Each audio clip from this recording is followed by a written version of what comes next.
comme vous le savez, inaugure nos séances depuis le début de cette année 2022. Et donc, nos 42 séances annuelles bientôt seront toutes accomplies sur cette année formidable qui nous a permis vraiment de balayer toutes les actualités, les innovations, le développement dans tous les domaines de la chirurgie, des 13 spécialités chirurgicales que l'Académie nationale de chirurgie et des pratiques opératoires innovantes illustre au cours de ces séances hebdomadaires, mais également des grands événements de l'Académie qui sont organisés au moins 2 ou 3 fois par an, tous les ans. Nous avons eu cette année 2 grands événements délocalisés, d'une part à Strasbourg avec l'IRCAD et avec le développement en particulier d'un sujet qui nous tenait à cœur, c'est-à-dire la féminisation des métiers de la chirurgie, avec la création d'ailleurs d'une commission sur la féminisation des métiers de la chirurgie présidée par notre collègue, membre du conseil d'administration, Carole Matelin, spécialiste de la chirurgie du sein et du cancer du sein à Strasbourg. Et le deuxième grand événement, ça a été Amiens, avec 2 thèmes extrêmement importants. D'une part, la célébration de l'inauguration de l'Institut Fairface, qui est présidé par notre collègue éminent, le professeur Bernard de Vauchel, grand pionnier de la greffe du visage, hétérologue. Et donc, le deuxième temps de cette visite était le développement et la généralisation de la simulation, aussi bien pour la formation des chirurgiens, mais pour l'ensemble des équipes de santé, que ce soit les équipes paramédicales, mais également dans tous les domaines de la santé, c'est-à-dire la pharmacie, l'hospitalisation à domicile, etc. Tout un système où il y a un véritable bâtiment de plusieurs étages qui est un hôpital virtuel où on ne fait que de la simulation, où on enregistre, on performe, on évalue tous les comportements des équipes, pas seulement des chirurgiens, mais de l'ensemble des équipes. Et donc, c'est un sujet majeur, vous le savez tous, et avec le développement de la robotique chirurgicale, là aussi, c'est un thème majeur sur lequel la simulation va prendre une place considérable pour l'adaptation des jeunes à ces pratiques nouvelles de la chirurgie avec des robots. Et le dernier événement qui s'est produit lundi et mardi dernier, donc avant-hier, et ici même, et hier, dans l'espace qui est derrière nous, c'est-à-dire le réfectoire, l'ancien réfectoire du couvent des Cordeliers, qui est un bel espace de 800 mètres carrés, qui nous permet de faire des grands événements. Et on a fait les rencontres internationales de la chirurgie francophone, les deuxièmes du genre, qui ont été consacrées, comme les kakémonos qui sont derrière moi le montrent, à 3 grandes thématiques. D'une part, un thème majeur qui est celui de l'aide aux victimes des grandes catastrophes, aussi bien des catastrophes naturelles que des victimes de la guerre ou du terrorisme. Il nous a permis de voir à quel point la prise en compte des pathologies complexes, polytraumatisme, chirurgie de la face, etc., orthopédie, bien sûr, sont des secteurs dans lesquels, quand ces événements arrivent, ces grandes catastrophes arrivent, nous sommes tous contraints de redevenir un peu des chirurgiens généralistes. On a vu avec nos collègues du service de santé des armées, alors vous n'étiez pas là, mais dans le parking même devant la fac, là, devant notre entrée, on a pu installer une antenne de réanimation et de chirurgie de sauvetage avec les services de santé de l'armée, un bâtiment en toile extraordinaire, avec tous les outils d'accueil et de réanimation, de chirurgie. C'était l'armée qui était là, avec aussi les ambulances des SAMU de l'Oise, du Val d'Oise, qui étaient là derrière nous, avec les sapeurs-pompiers de Paris, les plus grandes, vraiment tout le dispositif sanitaire pour venir prendre en charge ces victimes qui sont nombreuses, qui arrivent au même endroit, ou alors dans plusieurs endroits dispersés, comme c'était le cas au Bataclan et puis au stade de Saint-Denis, mais également Charlie Hebdo, etc. Et l'attentat de Nice, donc ça c'est en France. Tout ça, ça s'est produit en France et ça peut éventuellement, c'est tous dans l'esprit de tous que ça peut malheureusement se reproduire au moment des Jeux Olympiques 2024. avec des lieux multiples, des possibilités d'envoyer des systèmes par des drones aux différents explosifs ou de toutes sortes. Donc tout ça peut survenir. Les risques NRBC sont également très présents dans l'esprit de ceux qui gèrent la sécurité civile et sanitaire du pays. Ils étaient tous là, le ministère de l'Intérieur.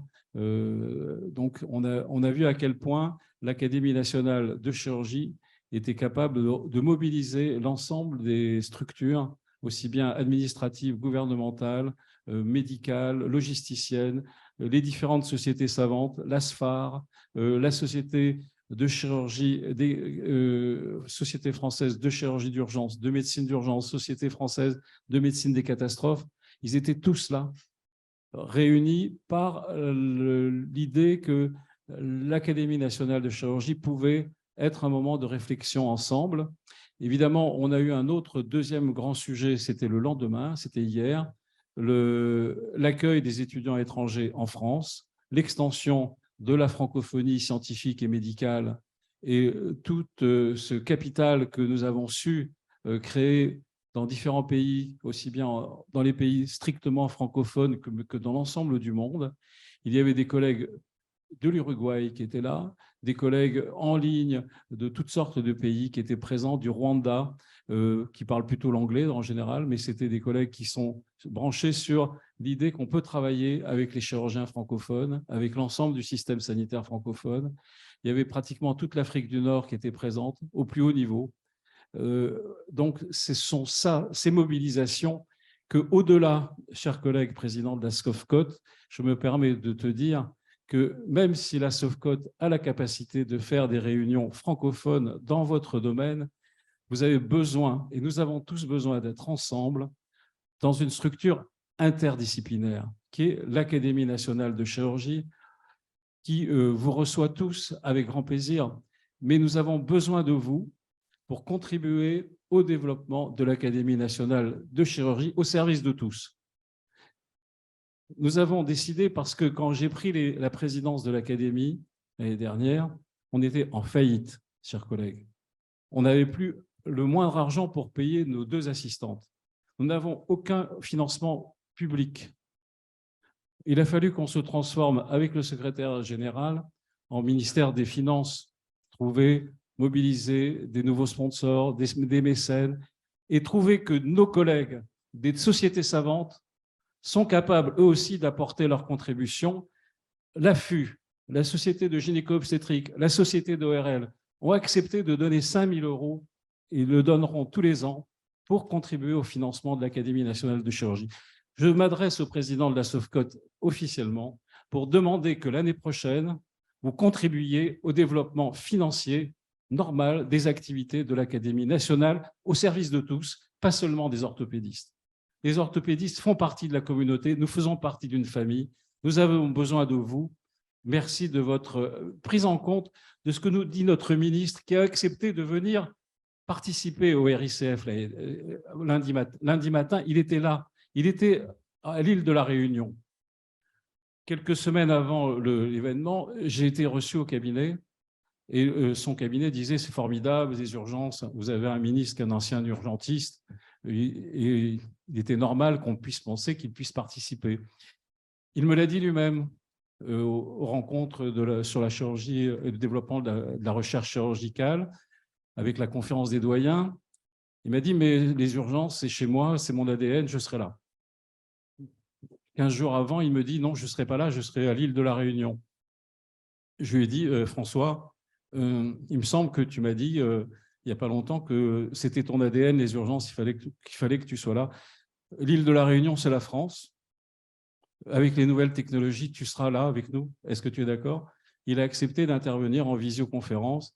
Et non seulement il n'a pas fait une simple petite déclaration préliminaire, on a pu dialoguer avec lui pendant un certain moment. Tout le monde était là. Et je crois que ça montre à quel point notre Académie nationale de chirurgie est capable de remobiliser les pouvoirs publics, mais il faut que nous soyons tous ensemble, véritablement, toutes les sociétés savantes, au service du bien commun qu'est cette académie. Nous sommes les héritiers des chirurgiens de Louis XIV. Nous devons continuer cette action ensemble. Et merci à tous, merci à notre ancien président Henri Judet, à nos collègues, notre ancien secrétaire de l'Académie nationale de chirurgie. Chers collègues, merci d'être là et de continuer notre œuvre ensemble. Merci. Voilà ce que je voulais vous dire, parce que nous avons besoin de vous. Maintenant, je vais passer la parole à mon secrétaire perpétuel, peut-être pour des annonces techniques ou… Des annonces simples. Le 7 décembre, la séance d'accueil des nouveaux académiciens. Le vendredi 9 décembre, la journée de recherche en chirurgie pour les communications des nominés pour les prix master prix de l'Académie. Le 14 décembre, la séance solennelle de l'Académie. Et cette année, Noël tombe le 25. Voilà, Monsieur le Président. Merci. Alors, une petite innovation parmi les nouveaux membres, fraîchement donc élus par notre Assemblée générale et les votes du conseil d'administration de nos membres. Nous avons institué l'idée qu'il fallait qu'il y ait une véritable présence de nos futurs membres, qu'ils assurent au minimum, lorsqu'ils sont nommés, une présence réelle, pas seulement à distance, une présence réelle ici à Paris, dans notre siège, d'au moins 5 séances sur l'année. Leur admission est probatoire. Ils sont élus, mais à condition que dans les 2 ans qui suivent, ils aient assuré au moins 10 présences réelles au sein même de notre instance. Parce qu'il nous semblait absolument dommage qu'on puisse réunir les meilleurs d'entre nous, ceux qui font avancer la chirurgie, et qu'en face d'eux, il y ait souvent quelques collègues, malheureusement, qui sont… Et la salle est quasiment vide, et ce n'est pas possible. Il faut absolument recréer du lien entre nous, donc par ce moyen un peu coercitif, mais why not? Et puis, on est aussi assez convaincus qu'il faut faire venir aussi les jeunes. Et hier, si vous étiez là, vous auriez vu qu'on a fait venir l'avenir de la chirurgie qui était avec nous. Le Collège national des jeunes chirurgiens, d'une part, est un membre, est un invité permanent de l'Académie nationale de chirurgie. Il y avait 40 jeunes chefs de clinique avancés, MCU, etc., qui étaient présents, qui ont représenté toutes les disciplines dans lesquelles le développement de la robotique devient une nécessité, une absolue nécessité. Eh bien, ils étaient tous là. On leur a demandé un exercice assez particulier. Sur les 40, ils ont tous pris la parole. On leur a donné 5 minutes de temps de parole. C'était un festival incroyable d'innovation, de maîtrise, de savoir-faire, de savoir-dire. Je crois qu'on peut être très fier de l'avenir de la chirurgie française quand on entend, quand on donne la parole à nos collègues les plus jeunes et qu'on voit qu'ils sont tellement investis dans le développement de leur discipline. Mais en même temps, le message qu'on leur a dit, c'est ne pensez pas qu'à votre seule discipline. L'Académie n'est pas une société savante. C'est une instance publique qui rassemble toutes les sociétés savantes. Pensez aux autres, pensez à échanger, parce que c'est de là que vient l'enrichissement. Et c'est vrai que quand on participe, même, moi je suis chirurgien vasculaire, quand j'entends les collègues ophtalmos qu'on a reçus il y a maintenant 5 semaines sur laser et ophtalmologie, j'avoue que j'étais ébloui, et c'est un éblouissement de la chirurgie en mouvement. On avait le père du laser femtoseconde présent avec nous, prix Nobel de physique. On a fait venir, malheureusement, il y avait quelques personnes dans la salle, pour une minorité qui ont raté une occasion incroyable d'entendre un type incroyable qui a dit « mais je ne suis pas ophtalmo, mais je suis devenu le plus grand ophtalmologue du monde. Parce qu'avec mon laser, on opère tout, tous les grands problèmes. » Et il nous a dit « mais vous voyez, vous êtes chirurgien avec des bistouris, mais moi, je vous ai inventé, il a dit peut-être pas dans ces mots exactement, un laser qui n'est pas, un bistouri qui n'est pas une arme physique, mais qui est de la lumière, et c'est un bistouri d'1 micron. Le micron qui opère au fond de l'œil, de la rétine, etc. Voilà. Je termine là, et je vais donner la parole justement à notre secrétaire de séance, qui est Jean-Pierre Rosenbaum, qui représente l'ophtalmologie et qui couvre toutes les séances avec un autre collègue neurochirurgien depuis le début de cette année, Georges Abilaoud. Merci, Jean-Pierre. Merci, Monsieur le Président, Monsieur le Secrétaire général, académiciens, académiciennes, chers amis. Je ne peux m'empêcher, suite aux propos du Président, de dire combien cette année a été, en tant que secrétaire annuel, a été passionnante.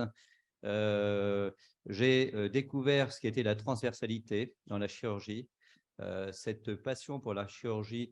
À l'époque où moi-même je me spécialisais, on était dans une logique d'hyper-spécialisation du geste, et j'ai découvert à travers des séances passionnantes l'apport de la transversalité et l'apport de ce que pouvaient apporter les autres spécialités par rapport à la mienne. Et je pense qu'on change de logiciel, et pour les générations qui arrivent maintenant, on n'est plus dans l'hyper-verticalité, on est également dans la transversalité. Et ce qu'on a vu également hier par la robotique qui est un sujet parfaitement transversal et qui est dans l'avenir de toute la chirurgie. Alors maintenant, excusez-moi de cette parenthèse, mais je n'ai pas pu m'empêcher de la faire. Donc, tu la bienvenue, je te félicite. Alors donc je vais faire, j'ai le plaisir de vous lire le résumé qui était fait par mon co-secrétaire annuel de séance, qui est Georges Abilaoud, qui est donc spécialisé dans le domaine dont je vais vous faire le résumé maintenant. Alors tout d'abord, la première communication a été faite par Georges Abilaoud, traitement mini-invasif des hernies discales lombaires, versant neurochirurgical. Pathologie relativement fréquente, nécessitant rarement une prise en charge chirurgicale.